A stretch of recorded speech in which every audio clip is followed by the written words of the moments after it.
City Bengaluru ಅಕ್ಷರಶಃ ಅಬ್ಬರಿಸಿದ ವರುಣ.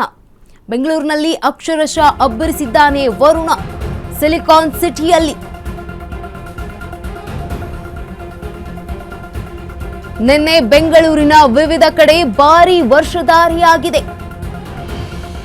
ಬೆಂಗಳೂರು ದಕ್ಷಿಣ ಭಾಗದಲ್ಲಿ ಉರುಳು ಬಿದ್ದಿದೆ ಮರಗಳು. ಜೆಪಿ ನಗರದ 2ನೇ ಹಂತ 9ನೇ ಕ್ರಾಸ್ನಲ್ಲಿ ಬಿದ್ದ ಬೃಹತ್ ಮರ. ಎರಡೂ ಕಡೆ ರೋಡ್ ಕ್ಲೋಸ್ ಆಗಿದ್ದು ವಾಹನ ಸವಾರರು ಪರದಾಟವನ್ನ ನಡೆಸ್ತಾ ಇದ್ದಾರೆ. ಖಾಸಗಿ ಆಸ್ಪತ್ರೆ ಹೋಟೆಲ್ ಮುಂಭಾಗದಲ್ಲೇ ಈ ಒಂದು ಬೃಹತ್ ಮರ ಧರೆಗೆ ಬಿದ್ದಿರುವಂತದ್ದು. ಜಯನಗರ ಜೆಪಿ ನಗರ ಭಾಗದಲ್ಲೂ ಮರಗಳು ದರಶಾಹಿಯಾಗಿದೆ. ಮರ ಬಿದ್ದ ಪರಿಣಾಮ ವಾಹನ ಸಂಚಾರಕ್ಕೆ ಅಡ್ಡಿಯಾಗಿರುವಂತದ್ದು. ಸಿಲಿಕಾನ್ ಸಿಟಿ ಬೆಂಗಳೂರಿನಲ್ಲಿ ಅಕ್ಷರಶಃ ಅಬ್ಬರಿಸಿದ್ದಾನೆ ವರುಣ. ನಿನ್ನೆ ಬೆಂಗಳೂರಿನಲ್ಲಿ ವಿವಿಧ ಕಡೆ ಭಾರೀ ವರ್ಷಧಾರಿಯಾಗಿರುವಂತದ್ದು. ಭಾರೀ ಮಳೆಯಾಗಿತ್ತು. ಬೆಂಗಳೂರು ದಕ್ಷಿಣ ಭಾಗದಲ್ಲಿ ಉರುಳಿ ಬಿದ್ದಿದೆ ಮರಗಳು. ಇಂಥ ಮಳೆಯಾಗಿತ್ತು ಅಂತಂದ್ರೆ ಅಷ್ಟರ ಮಟ್ಟಿಗೆ ಮಳೆಯಾಗಿತ್ತು. ಇದೀಗ ಸಿಲಿಕಾನ್ ಸಿಟಿ ಬೆಂಗಳೂರಿನ ಮಂದಿ ಹೈರಾಣಾಗಿದ್ದಾರೆ. ನಿಜಕ್ಕೂ ಕೂಡ ನಿನ್ನೆ ಸುರಿದ ವಿವಿಧ ಕಡೆ ಬೆಂಗಳೂರಿನಲ್ಲಿ ನಿನ್ನೆ ವಿವಿಧ ಕಡೆ ಭಾರೀ ಮಳೆಯಾಗಿತ್ತು.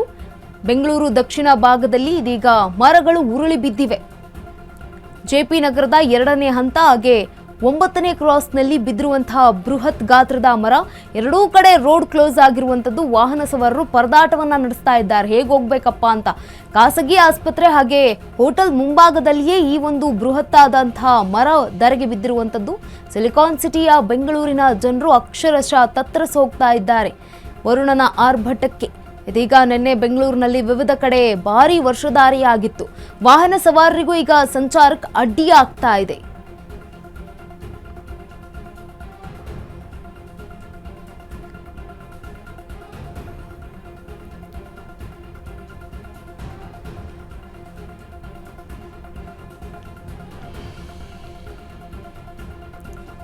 ಖಾಸಗಿ ಆಸ್ಪತ್ರೆ ಹಾಗೆ ಹೋಟೆಲ್ನ ಮುಂಭಾಗದಲ್ಲಿ ಬೃಹದಾಕಾರದ ಮರ ಧರೆಗೆ ಬಿದ್ದಿರುವಂತದ್ದು. ನಿನ್ನೆ ಬೆಂಗಳೂರಿನಲ್ಲಿ ವಿವಿಧ ಕಡೆ ಭಾರೀ ಮಳೆಯಾಗಿತ್ತು. ಈ ಕಾರಣಕ್ಕೆ ಇದೀಗ ಬೆಂಗಳೂರು ದಕ್ಷಿಣ ಭಾಗದಲ್ಲಿ ಮರಗಳು ಉರುಳಿ ಬಿದ್ದಿವೆ. ಜೆಪಿ ನಗರದ 2ನೇ ಹಂತ ಹಾಗೆ 9ನೇ ಕ್ರಾಸ್ನಲ್ಲಿ ಬೃಹತ್ ಮರ ಬಿದ್ದಿರುವಂತದ್ದು. ಎರಡೂ ಕಡೆ ರೋಡ್ ಕ್ಲೋಸ್ ಆಗಿದೆ. ವಾಹನ ಸವಾರರು ಪರದಾಟವನ್ನ ನಡೆಸ್ತಾ ಇದ್ದಾರೆ, ಹೇಗೆ ಹೋಗ್ಬೇಕು ಅಂತ. ಅದು ನೋಡಿ, ಖಾಸಗಿ ಆಸ್ಪತ್ರೆ ಹಾಗೆ ಹೋಟೆಲ್ ಮುಂಭಾಗದಲ್ಲೇ ಬಿದ್ದಿರುವಂತದ್ದು ಮರಗಳು.